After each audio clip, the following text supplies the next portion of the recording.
നിങ്ങളെ ഞങ്ങൾ പുതിയൊരു കാര്യം അറിയിക്കുന്നു. ഞങ്ങൾ നടനും അവതാരകനുമായ ഗോവിന്ദ് പത്മസൂര്യയും സിനിമാ സീരിയൽ താരം ഗോപിക അനിലും ഈ വർഷം ആദ്യമാണ് വിവാഹിതരായത്. ഈ അടുത്തിടെയാണ് കുടുംബത്തോടൊപ്പം ജിപിയും ഗോപികയും ദുബായിലേക്ക് പോയതും. രണ്ട് കുടുംബത്തെയും ചേർത്താണ് ഇവർ യാത്രകൾ പോവാറുള്ളത്. ഇവരുടെ കുടുംബത്തിന്റെ ഒത്തൊരുമയ്ക്കും സ്നേഹത്തിനും കൈയടിക്കുകയാണ് ആരാധകർ. രണ്ടുപേരും വിവാഹത്തിന് ശേഷം ഒട്ടനവധി യാത്രകളാണ് നടത്തിയിട്ടുള്ളത്. ഇരു കുടുംബങ്ങളും ചേർന്ന് നിന്നുള്ള നിരവധി ഫോട്ടോസും വീഡിയോസും ഒക്കെയാണ് ജിപിയും ഗോപികയും സോഷ്യൽ മീഡിയയിലൂടെ പങ്കുവെക്കാറുള്ളത്.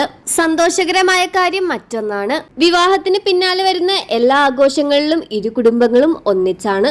ഗോപികയുടെ അച്ഛനും അമ്മയും ജിപിയുടെ അച്ഛനും അമ്മയും പിന്നെ സുഹൃത്തുക്കളുമാണ്. ഈ വർഷം ജനുവരിയിലായിരുന്നു ഗോപികയുടെയും ജിപിയുടെയും വിവാഹം നടന്നത്. വിവാഹ നിശ്ചയത്തിന്റെ വീഡിയോ ജിപി പങ്കുവച്ചപ്പോഴാണ് ഇരുവരും വിവാഹിതരാകുന്നു എന്ന വാർത്ത പ്രേക്ഷകർ അറിഞ്ഞത്. പ്രണയ വിവാഹമാണെന്ന് പ്രേക്ഷകർ കരുതിയെങ്കിലും വീട്ടുകാർ തീരുമാനിച്ചുറപ്പിച്ച വിവാഹമാണെന്നാണ് ജിപി വെളിപ്പെടുത്തിയത്. ഇപ്പോഴിതാ ഗോപിക അനിൽ പ്രഗ്നന്റ് ആണ് എന്ന വാർത്തകളാണ് സോഷ്യൽ മീഡിയയിൽ ചർച്ചയാകുന്നത്. കുഞ്ഞു വയർ കാണിച്ചുകൊണ്ടുള്ള ഫോട്ടോസാണ് സോഷ്യൽ മീഡിയയിലൂടെ ഗോപിക കഴിഞ്ഞ ദിവസം പങ്കുവച്ചത്. എന്നാൽ ഇതിന്റെ സത്യാവസ്ഥ വെളിപ്പെടുത്തി ഗോപികയോ ജിപിയോ ഇതുവരെ രംഗത്ത് വന്നിട്ടില്ല.